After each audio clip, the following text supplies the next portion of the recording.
Hello and welcome to Eve for Education. This channel is for all students preparing for CSS, PMS, or competitive exams.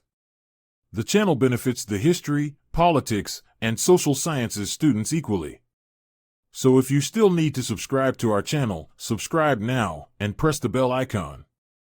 Subscribe, click the bell icon for recent updates on the channel, and don't forget to share with your friends so they can also benefit from it.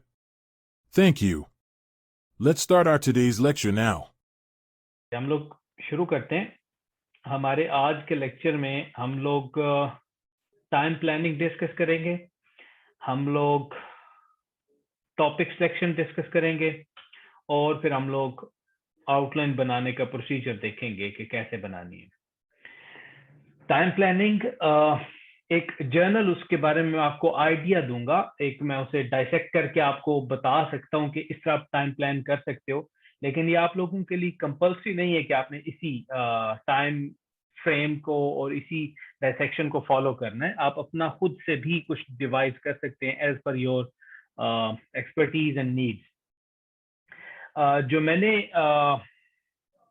Chart out किया हुआ है, मैं यहाँ पे आप लोगों के लिए लिख देता हूँ।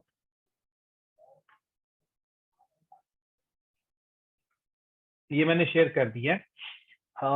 सिलेक्शन ऑफ टॉपिक के ऊपर 10 मिनट जब आपको पेपर मिले तब से लेकर जब आपने सोचना शुरू करना है तब तक 10 मिनट आपने लगाने हैं। ये मैक्सिमम टाइम है, मिनिमम नहीं है। फिर ब्रेनस्टॉर्मिंग के ऊपर आगे जाके हम डिस्कस करेंगे ब्रेनस्टॉर्मिंग होती क्या है, उसके ऊपर आपने टाइम लगाना है। फिर मटेरियल को सिलेक्ट करने में और ऐसे को स्ट्रक्चर करने में आपने 20 मिनट और लगाने। ओवरऑल अभी तक जब आपके पास पेपर आया और जब आपने मटेरियल को स्ट्रक्चर किया, टोटल 40 मिनट हो गए। ये वो 40 मिनट हैं जिन 40 मिनट में आपने अपनी आउटलाइन फाइनलाइज करनी है, आपको कर लेनी चाहिए पहले 40 मिनट में। उसके बाद 10 मिनट हमने रखे हैं सेपरेटली आउटलाइन के राइट अप के लिए, नीट राइट अप के लिए। ये जब हम लेक्चर खत्म होगा तो उसके एंड पे आपको समझ आएगी कि ये 10 मिनट किस लिए थे। फिर आपके राइट अप ऑफ ऐसे के लिए 120 मिनट्स हैं, यानी पूरे 2 घंटे हैं। और एंड पे आपकी रिवीजन के लिए आपके पास 10 मिनट्स हैं। ये रिवीजन बहुत क्रूशियल होती है। मैं आप लोग जो मुझे टास्क आजकल सबमिट करवा रहे हो, अक्सर बीच में स्पेलिंग मिस्टेक्स कर रहे हैं लोग, अक्सर बीच में ग्रामेटिकल एरर्स कर रहे हैं, छोटे छोटे, जो कि नहीं होने चाहिए। एस या ई एस की गलतियां हैं, वो नहीं होनी चाहिए। तो ये चीजें जब आप इंट्रोडक्शन में, आउटलाइन में, स्टार्ट में कमिट करते हो तो रिवीजन लाजमी कीजिए इन चीजों की कम से कम, ताकि आप इस तरह की जो छोटी मोटी गलतियां हैं वो अवॉइड कर सकें। तो ये ओवरऑल टाइम प्लानिंग हो गई जो आपने करनी है। आप अपना खुद से टाइम भी बना सकते हैं जो भी आपके लिए सूटेबल हो, लेकिन ये कब डिसाइड आप करेंगे? जब आप ऐसे लिखने में प्रोफिशिएंट हो जाएंगे, जब आप at least 8-10 complete full length essays लिख चुके होंगे, फिर आपको आइडिया होगा कि आपके लिए कैसा टाइम प्लानिंग जो है ना वो आपको सूट करती है। ये होगी बात। अब आते हैं टॉपिक सिलेक्शन के ऊपर। हम लोग पहले 3 लेक्चर्स ले चुके हैं ऐसे के ऊपर। उन तीनों लेक्चर्स में हमने जो बातें की थी फील्ड ऑफ स्टडी, हमने जो बातें की थी टॉपिक को अंडरस्टैंड करने की, हमने जो बातें की थी कि किस तरह आपको उस फील्ड के जो वोकैबुलरी है उससे वाकफियत होनी चाहिए। ये सारे बेसिक स्टैंडर्ड्स जो हम पहले 2-3 लेक्चर्स में डिस्कस कर चुके हैं, उनको मद्देनजर रखते हुए आपने अपना टॉपिक सिलेक्ट करना है। अब उसमें एक मिथ कह लीजिए, और ये ऐसी मिथ है जिसके ऊपर मैं बिलीव करता हूं, वो ये है कि the most common topic, the easy going topic, जो आपको लगे कि अक्सर स्टूडेंट्स पहले नंबर पे वही टॉपिक चूज करेंगे। जैसे इस दफा वो जो ग्लोबलाइजेशन के प्रोज एंड कॉन्स वाला टॉपिक था, मेजॉरिटी ने वो चूज किया। और इन माय पर्सनल ओपिनियन आपको ऐसा टॉपिक नहीं लेना चाहिए। The first most easiest one topic वो नहीं लेना। फिर कोविड वाला बड़ा टेक्निकल था, लोगों ने पता नहीं वो कैसे किया होगा, वो research based, research and development के ऊपर वो टॉपिक था सारा, उसके ऊपर करना था, आवाम ने उसको कोविड के ऊपर किया होगा, पता नहीं क्या लिख के आए होंगे वहां पे। तो फर्स्ट प्रेफरेंस, पहली चीज आपने ये ध्यान में रखनी है, मोस्ट कॉमन टॉपिक चूज कीजिए। सेकंड और थर्ड इजीएस्ट जो आपके लिए है उसको चूज कीजिए। लेकिन एट द सेम टाइम ये भी हो सकता है कि आपको सब में से सिर्फ एक ही आता हो, ऐसे भी चांसेस होते हैं। मतलब बाकी टॉपिक्स में से किसी की आपको बेसिक ना हो भी ना हो, तो फिर आपके पास कोई चॉइस नहीं होगी, फिर आपने वही चूज करना। फिर ये ना कहना कि सर ने कहा था कि वो जो इजीएस्ट है वो नहीं करना, तो दूसरा कोई करना है, तो बेड़ा गर्क हो जाएगा फिर थोड़ा उससे। ये काम नहीं करना प्लीज। अच्छा, टॉपिक सिलेक्शन के ऊपर मैंने आपको कहा जी कि आप 10 मिनट स्पेंड कीजिए। उसकी रीजन क्या है? ये वो स्टेज है जिसने आपका फ्यूचर डिसाइड करना। फ्यूचर से मुराद है कि आपको ऐसे में आपने कैसा परफॉर्म करना है, उसमें मार्क्स कैसे आने हैं, उस टॉपिक को डिलीवर कैसे करना है, और ऑब्वियसली आपका रिजल्ट कैसे आएगा। ये सारी चीजें इस फेज में डिसाइड करनी है। दूसरे नंबर पे, जब आप टॉपिक सिलेक्ट कर लेते हो, जैसे मैंने आपको पहले भी बताया था, पेपर चेकर ने जब आपका टॉपिक पढ़ना है तो उसने आपको उन पैरामीटर्स के अकॉर्डिंगली जज करना शुरू कर देना है जिन पैरामीटर्स का आपने टॉपिक चूज किया। उस फील्ड की, उस टॉपिक की बेसिक्स, उसकी अंडरस्टैंडिंग, उसकी थीरीज, उसके रिसर्चर्स, उसके राइटर्स, उसके पायनियर्स, वो सारी चीजें उन स्टैंडर्ड्स के ऊपर उसने आपको देखना है।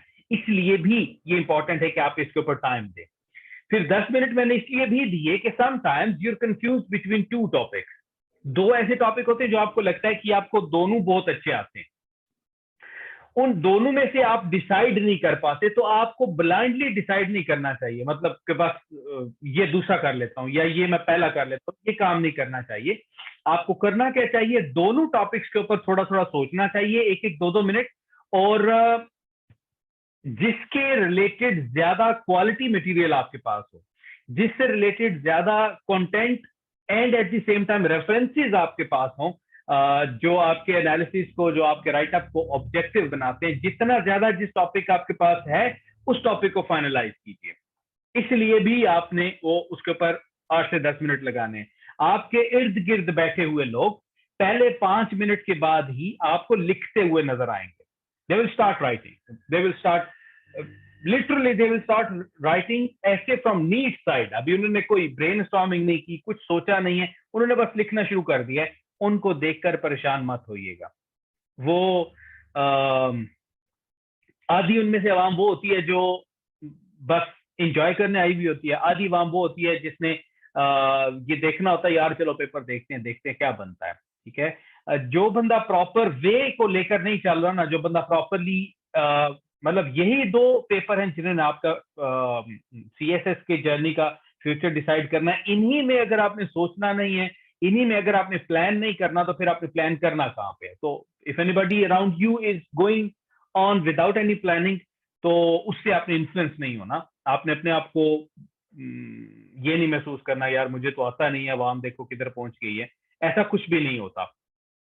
फिर हाँ, जब आप दो टॉपिक्स में कंफ्यूज थे तो आपने उनके बारे में लिखना है जिसके बारे में आपके पास मटेरियल ज्यादा है, जिसके बारे में आपके पास कंटेंट ज्यादा है, रेफरेंसेस ज्यादा है, वो टॉपिक फाइनलाइज कीजिए और फिर उसके बारे में ब्रेनस्टॉर्मिंग करना शुरू कर दीजिए। अब ये टॉपिक सिलेक्ट कैसे करना है, उसके फील्ड क्या होंगे, उसकी सारी चीजें क्या होंगी, वो मैं आपको पहले ही बता चुका हूं।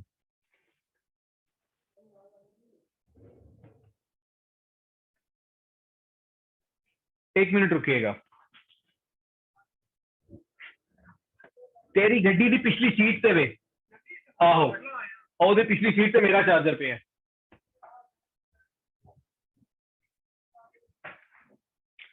सॉरी जी, चार्जर का रोला पड़ गया।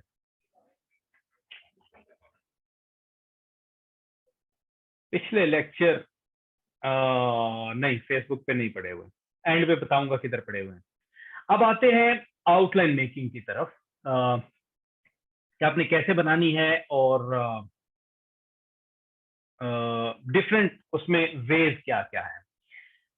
सबसे पहला, बल्कि वेज की तरफ बाद में आते हैं, पहले उस स्टेप्स की तरफ जाते हैं जिन स्टेप्स में से आपने गुजरना है।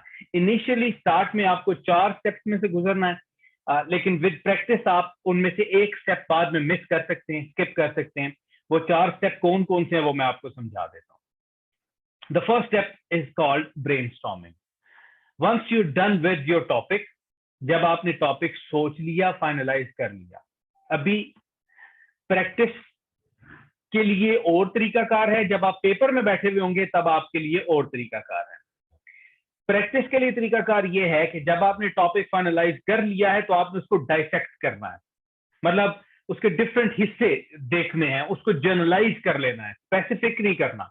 जनरलाइज करके पहले उसके बारे में रिसर्च कीजिए, उसमें कोई थीरीज भी इन्वॉल्व होंगी, उसमें कोई आइडियोलॉजीज इन्वॉल्व होंगी, उसमें different fields of knowledge involve होंगे, उसमें कोई आप रिसर्च आर्टिकल्स पढ़ते हो, थीसिस पढ़ते हो, इस तरह की काफी सारी चीजों में से आप गो थ्रू होते हो, तो वो सारी चीजें आपने देखी हैं। लेकिन पेपर में आपके पास इस तरह का कोई चांस नहीं होता, आपने कोई रिसर्च नहीं करनी होती, कुछ भी नहीं करना होता। पेपर में सीधा आपने पहला काम क्या करना है? Brainstorming. What is brainstorming? Brainstorming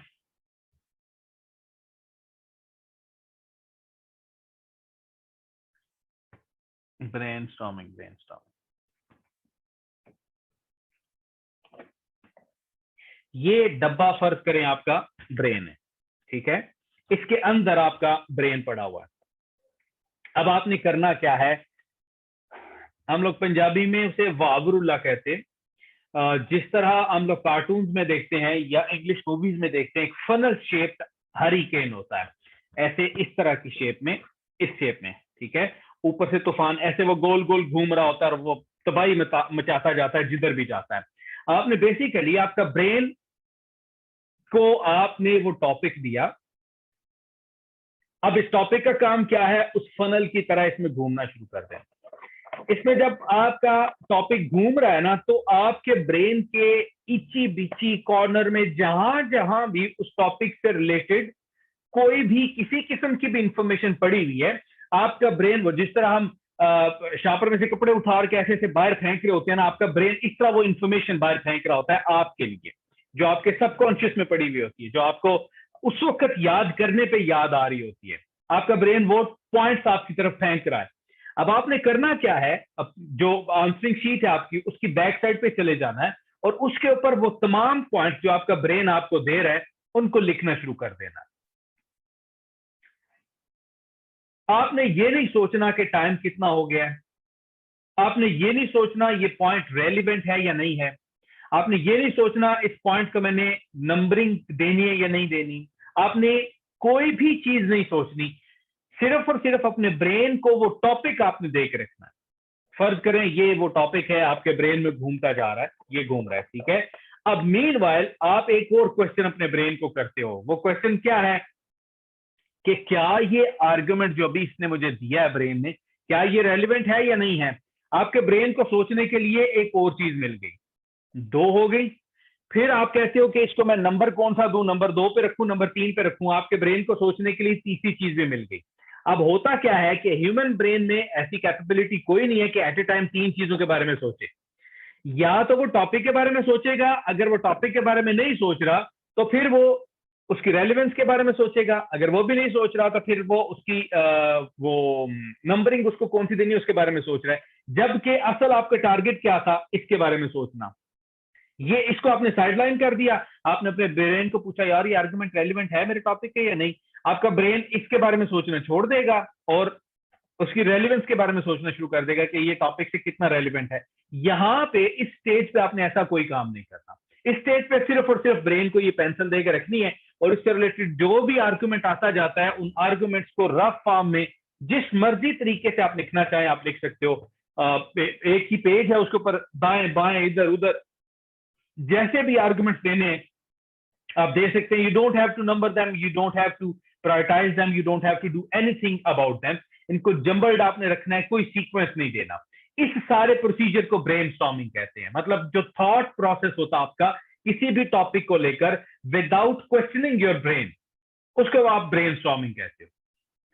अब जब आप पेपर में बैठे होगे तब आपने क्वेश्चनिंग नहीं करनी अपने ब्रेन को, बिकॉज वो ज्यादा टाइम कंज्यूमिंग होगा। लेकिन अब जब आप प्रैक्टिस कर रहे हो फिर आप क्वेश्चन कर सकते हो अपने ब्रेन को, बिकॉज अभी आपके पास काफी टाइम होता है उसको प्रैक्टिस करने के लिए। ये फर्स्ट स्टेप है जिसको ब्रेनस्टॉर्मिंग कहते हैं। यहां तक आप लोगों को चीजें समझ आ गई हैं? मैं आगे चलूं? अजमेर क्वेश्चन एंड पे प्लीज। जो जो क्वेश्चन ज़हन में आते हैं ना वो अपने पास लिख लिया करें।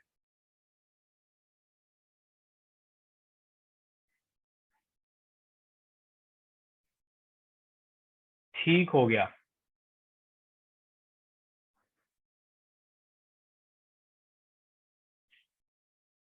अब आते हैं नेक्स्ट स्टेप की तरफ। इसको कहते हैं जंबल्ड आउटलाइन।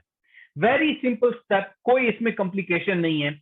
जो जो आर्गुमेंट्स आपने रफ फॉर्म में लिखे हुए थे, दाएं बाएं सज्जे खब्बे हेठा उठा जिस तरीके से भी लिखे हुए थे, उन तमाम आर्गुमेंट्स को लाइंस में लिखने का नाम, सीक्वेंस में लिखने का नाम जंबल्ड आउटलाइन है।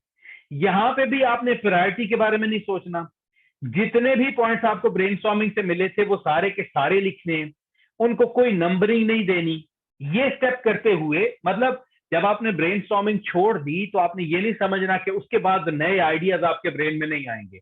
आपका ब्रेन कंटिन्यूअसली वो साथ में वो ब्रेनस्टॉर्मिंग वाला प्रोसेस किसी न किसी ब्रेन के खाने में चल रहा है, तो आपका ब्रेन कंटिन्यूअसली आपको आर्गुमेंट साथ साथ देता रहेगा, नए आइडियाज इमर्ज करते रहेंगे। उन नए आइडियाज को भी आपने जंबल्ड आउटलाइन में लिख लेना है। मतलब रफ फॉर्म में तमाम लिखे हुए आइडियाज को लाइंस में लिखने का नाम जंबल्ड आउटलाइन है। इसमें कोई रॉकेट साइंस नहीं है। अब आते हैं, मैं एक नई फाइल ओपन करूं,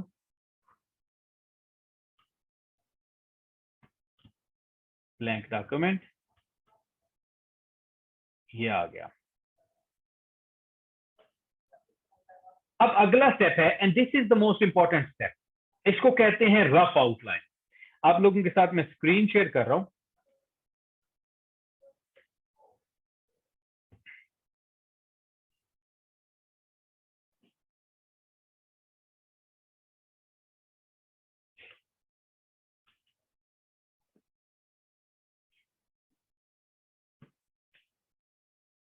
ये तो स्क्रीन शेयरिंग नहीं कर रहा, ये कुछ सिस्टम प्रेफरेंसेस में चला गया।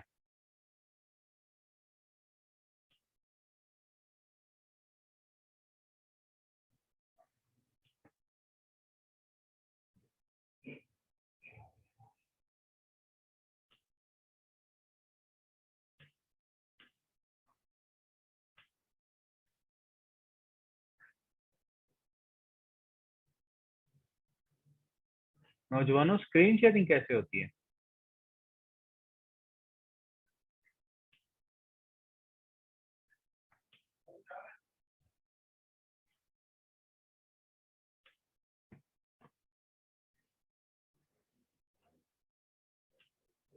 व्हाइट बोर्ड शेयर कर लेते हैं, और क्या हो सकता है। Open system security and privacy to grant access. अजीब, ये बेशर्मी वाली हरकत है।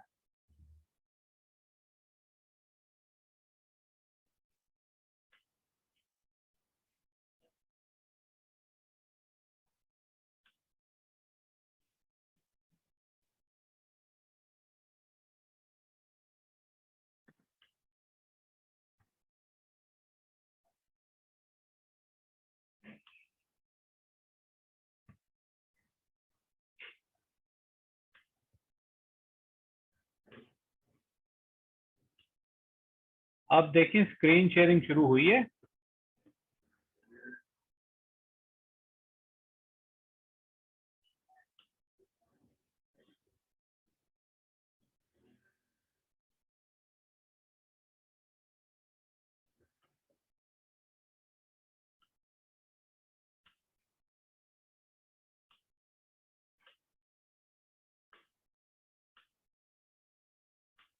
अब चैट ही नजर नहीं आ रही।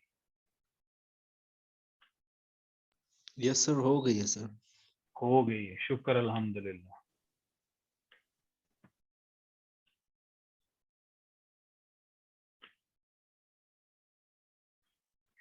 बंदे को इतना शरीफ भी नहीं होना चाहिए।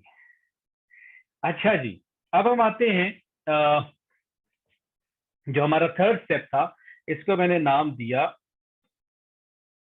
रफ आउटलाइन का।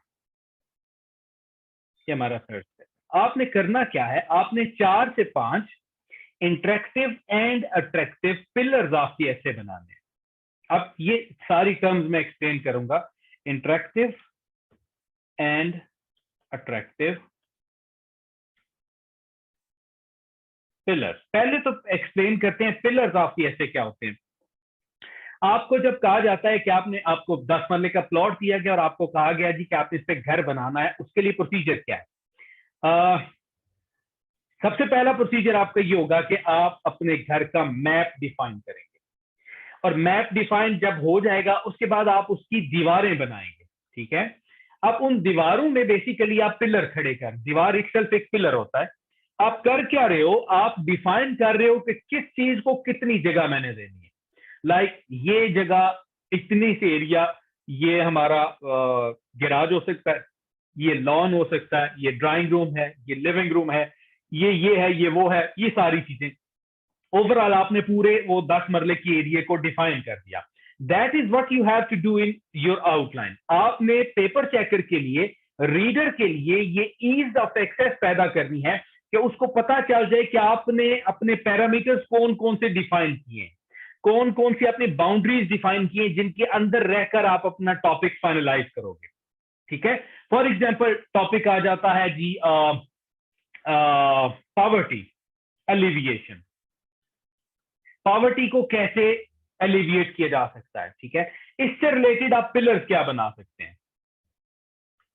एक पिलर, पहला पिलर तो हमेशा आपका इंट्रोडक्शन का होगा, ठीक है।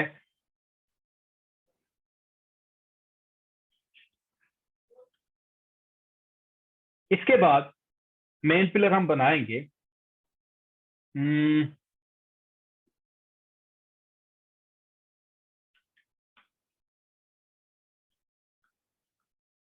जब तक आपको कॉजेज नहीं पता तब तक आप उनको एलिविएट नहीं कर सकते, तब तक आप उनका अल्टरनेटिव प्रेजेंट नहीं कर सकते, ठीक है। आपने कॉजेज दे दी, उसके बाद आप देते हो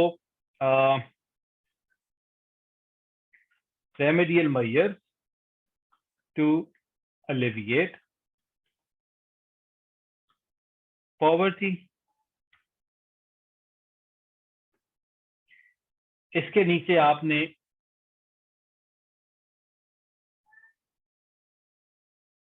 सब आर्गुमेंट्स दे दिए। उसके बाद आप एक और पिलर बना लेते हो, what has been done so far and what hurdles are being faced, ठीक है। अब ये बेसिकली हमने 4 पिलर्स डिफाइन किए। पेपर चेकर को हमने ये बता दिया कि भाई इस ऐसे में हम कौन कौन सी चीजें डिस्कस करने जा रहे हो। आप बैकग्राउंड ऑफ पॉवर्टी भी दे सकते हो, आप केस स्टडीज भी दे सकते हो दुनिया में जहां पे पॉवर्टीज को एलिविएट किया गया। चाइना की अब रीसेंट स्टडी है जिसमें चाइना ने अपनी पॉवर्टी लाइन से सारी आबादी को ऊपर उठा लिया है। आप मतलब केस स्टडीज आपने दे दी। आप कंपैरेटिव एनालिसिस कर सकते हो डिफरेंट मेथोडोलॉजीज का जो पॉवर्टी एलिविएशन के लिए यूज होती है, ठीक है, उसका आप एक पिलर बना सकते हो।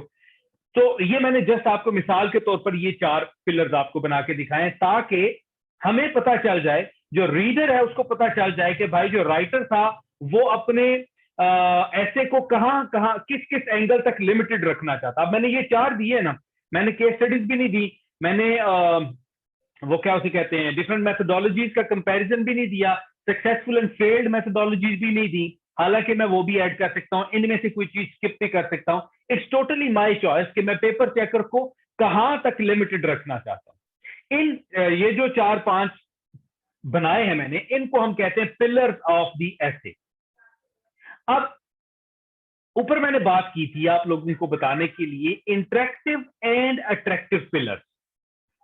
इंटरेक्शन करने वाले, ऐसा राइट अप हो जिससे मेरा यानी कि जो रीडर है या आप जो रीड कर रहे हो उसका पढ़ने का दिल करे।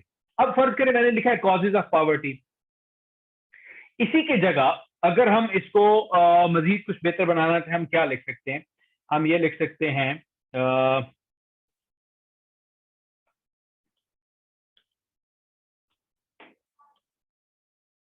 What lies at the bottom of this issue. मतलब दोनों का एक है। एक तीसरा बच्चा होगा वो सिर्फ लिखेगा कॉजेज। अब रीडर जो है paper checker causes of poverty या what lies at the bottom of this issue या कॉजेज, इन तीनों में से खूबसूरत चीज मेरे पर्सनल पर्सपेक्टिव में उसे वो सेंटर वाला लगेगा। हालांकि तीनों का मतलब ये है, एक ही है, लेकिन सेंटर वाला ज्यादा इंटरेक्शन क्रिएट कर रहा है रीडर के साथ, उसको पढ़ने पे मजबूर कर रहा है कि भाई it's something different. Majority causes या कॉजेज ऑफ पॉवर्टी लिखेगी, और कोई बीच में से स्टूडेंट्स होंगे जो इस तरह का बीच में वो क्या एक्सप्रेशन दे देंगे जो कि उसी राइट अप को इंटरेक्टिव बना देगा, अट्रैक्टिव बना देगा। इसी तरह हमने लिखा हुआ है remedial measures to alleviate poverty. इसका अल्टरनेटिव क्या हो सकता है? कुछ स्टूडेंट सिर्फ ये लिखेंगे रेमेडीज, कुछ स्टूडेंट्स ये लिखेंगे हाउ टू एलिविएट पॉवर्टी, कुछ student remedial measures to alleviate poverty लिख देंगे। इसको इंटरेक्टिव बनाया जा सकता है।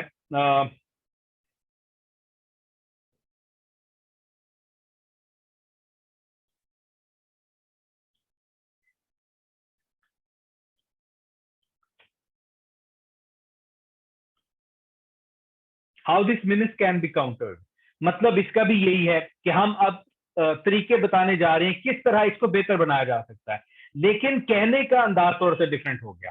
वो जैसे कहते हैं ना पंजाबी में, वो अक्सर मिसाल दी जाती है कि किसी से पूछना हो कि आपके वालिद साहब का नाम क्या है, एक तरीकाकार ये है, दूसरा तरीकाकार है ਤੁਹਾਡੇ अब्बा जी का की ना है, पंजाबी में अगर पूछना है, एक ये भी तरीकाकार है तेरे प्यो का की ना है। तीनों का मतलब एक है, लेकिन जब आप किसी के साथ इंटरेक्ट कर रहे होते हो तो कितने आपने उसको खूबसूरत उस इंटरेक्शन को बनाना है, वो चीज मैटर करती है, और यही आपने पेपर में भी शो करना। So you have to make 4 to 5 interactive and attractive pillars of the essay, और वो पिलर्स वो चीजें होंगी जिसकी बाउंड्रीज में आपने अपना सारा ऐसे डिफाइन करना है कि मैं पूरे ऐसे में सिर्फ ये चीजों के ऊपर बात करूंगा। Once you're done making your pillars, once you're done defining your base, जब आप अपनी क्या उसे कहते हैं बुनियादें बना चुके हो, जब वो घर खड़ा करना है, अब इसके बाद आपने घर खड़ा करना है। घर खड़ा करने का तरीकाकार क्या है? सबसे पहले इंट्रोडक्शन वाला पैरा आ गया, इसके नीचे मैंने 3 पॉइंट्स बनाए हैं। These points are optional. You can or cannot add up things into it. If you want to add something into it, आप इंट्रोडक्शन को, मतलब उस इंट्रोडक्टरी पैराग्राफ में हमारा नेक्स्ट लेक्चर इसी के ऊपर है, आप कैसे उस इंट्रोडक्शन को शुरू करना चाहते हो, यहाँ पे थोड़ा सा तारफ करवा दो उसको। उसके मिड में क्या आप लिखना चाहते हो, वो भी थोड़ा सा, दूसरा कोई आर्गुमेंट आपने देना है वो भी दे दो, और इसका तीसरा या आखिरी आर्गुमेंट हमेशा आपका थीसिस स्टेटमेंट होगा। यहां पे आप अपनी पॉलिसी बयान करोगे। पॉवर्टी एलिविएशन चूंकि टॉपिक है, आपसे वो मेथोडोलॉजी पूछ रहा है, आपसे कोई एक सेंट्रल थीम पूछ रहा है, किस तरह हम इस चीज को काउंटर कर सकते हैं, तो कोई भी एक टेंजिबल सेंटेंस आप यहाँ पे दे सकते हो खूबसूरत। जब हम इनके ऊपर आएंगे थीसिस स्टेटमेंट के ऊपर, इंट्रोडक्टरी पैराग्राफ के ऊपर, तो फिर उसके ऊपर मैं डिस्कस करूंगा कि हमने वो कैसे बनाने। अब यही इंट्रोडक्टरी पैराग्राफ इतना भी चल सकता है कि इसमें ये कुछ भी ना हो, सिर्फ इंट्रोडक्शन हो, और इसका जो सब आर्गुमेंट है, एक सेकंड रुकें, इस तरह आपका थीसिस स्टेटमेंट थोड़ा नीचे जाएगा।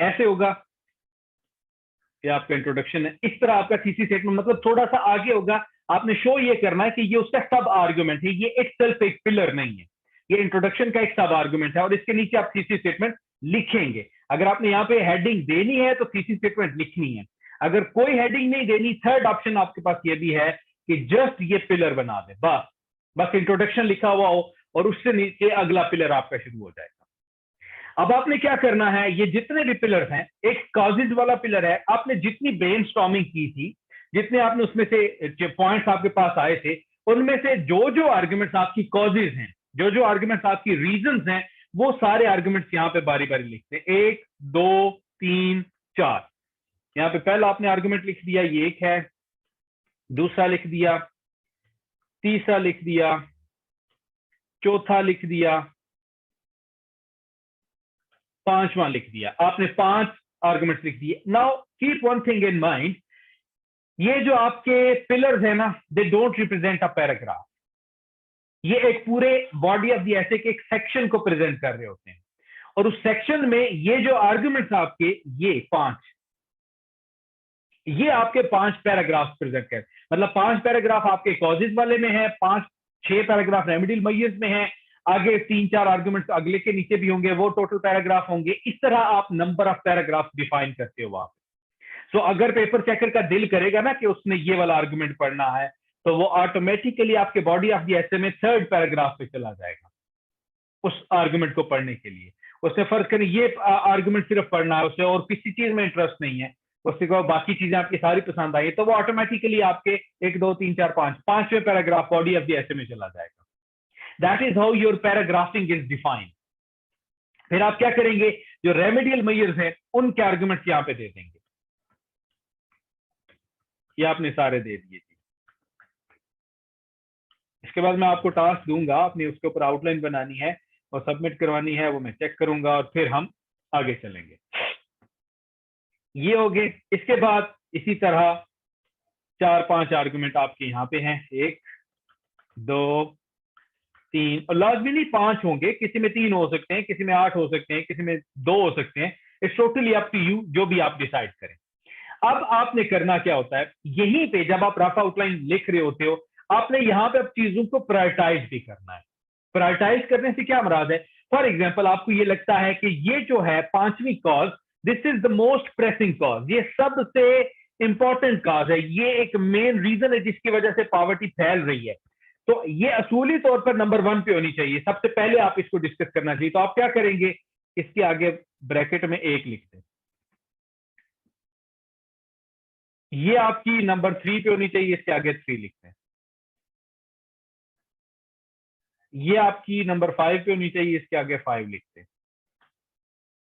मतलब आप सिस्टमेटिकली सीक्वेंशियली उनको नंबरिंग दे सकते हैं, ये नंबर 4 पे होनी चाहिए और ये नंबर 2 पे होनी चाहिए। ठीक है, अब लाजमी नहीं कि इसी तरह आपने तरतीब देनी है, जो भी आप तरतीब देना चाहें, ये चीज ध्यान में रखिए, जो जितनी इंपॉर्टेंट बात होगी वो उतनी पहले डिस्कस की जाएगी, जो जितनी कम इंपॉर्टेंट होगी, लीस्ट इंपॉर्टेंट होगी, वो उतनी एंड पे डिस्कस की जाएगी। इसी तरह आप इनको भी नंबरिंग दे सकते हैं।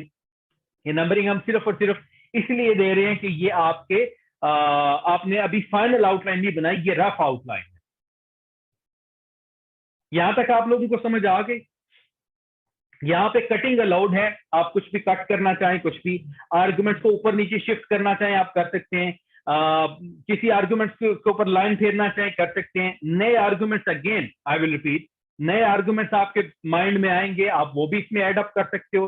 कोई हर्डल आपके जेहन में आ जाती है, कोई एलिविएशन का तरीका आपके जेहन में आ जाता है, कोई कॉजेज नहीं आपके जेहन में आती हैं, वो सारी चीजें आप इसमें एड अप कर सकते हो। यहां तक आपको कटिंग, आपको एडिटिंग, आपको सारी चीजों की इजाजत होती है।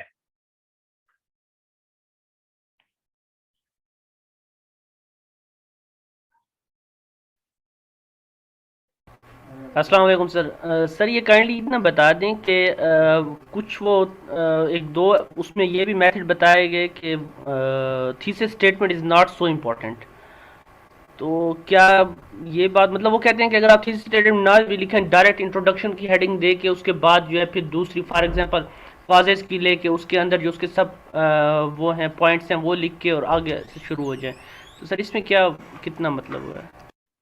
आउटलाइन के अंदर थीसिस स्टेटमेंट को लिखना इज ऑप्शनल, मैंने पहले भी आपको कहा है, जस्ट इंट्रोडक्शन लिखकर आप आगे चल सकते हैं, लेकिन thesis statement is an integral and compulsory part of your introductory paragraph. वहां पे ये लाजमी लिखी जाएगी, यहां पे आप उसे स्किप कर सकते हो, मेंशन ना भी करना चाहो तो आपकी मर्जी है। खुरम कामरान साहब, ये जो वाम लेट के लेक्चर लेती है ना, इनको 21 तोपों के आगे जोड़ के मेरा दिल करता है। अच्छा जी, हम लोग डिफरेंट टॉपिक्स डिस्कस करेंगे, डिफरेंट उनकी मेथोडोलॉजी डिस्कस करेंगे। ये जर्नल तरीकाकार है आउटलाइन लिखने का, और इस तरीके से इन माय पर्सनल ओपिनियन तकरीबन 90% ऑफ आउटलाइन इस तरीके से लिखी जा सकती हैं। इसके अलावा जो एक आध मेथोडोलॉजीज हैं वो भी हम लोग डिस्कस करेंगे। अच्छा, इसके बाद अब आते हैं आखिरी पॉइंट की तरफ। थीसिस स्टेटमेंट को हम डिस्कस करेंगे, डोंट वरी एट ऑल।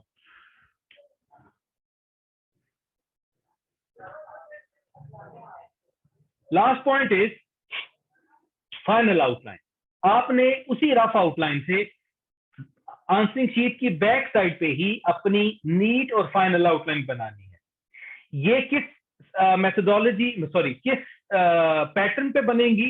जो आपने फाइनल नंबरिंग दी थी ना, मतलब जो पॉइंट के आगे आपने 1 2 3 4 5 किया था, उनको फाइनलाइज करके, यानी कि जो 1 पे लिखना है उसको 1 पे ही रख के फिर आपने फाइनल आउटलाइन बना देनी है।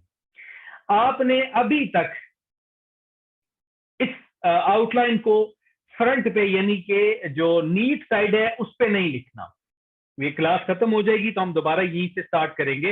इसी लिंक, इसी आईडी और पासवर्ड से आपने इसको ज्वाइन करना है जो आपके पास पहले मौजूद है। अच्छा, तो हम लोग उसी को, जो हमने 40 मिनट्स डिसाइड किए थे, उन्हीं 40 मिनट्स में ये सारा काम हमने करना है। आपने इसको अभी स्टार्ट में नहीं लिखना, बल्कि इसके लिए टाइम रखना है।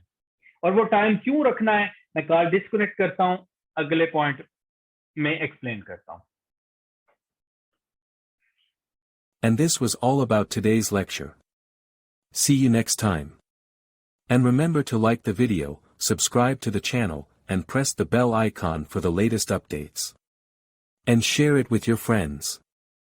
You can also contact us via the email address mentioned on the screen. Thank you.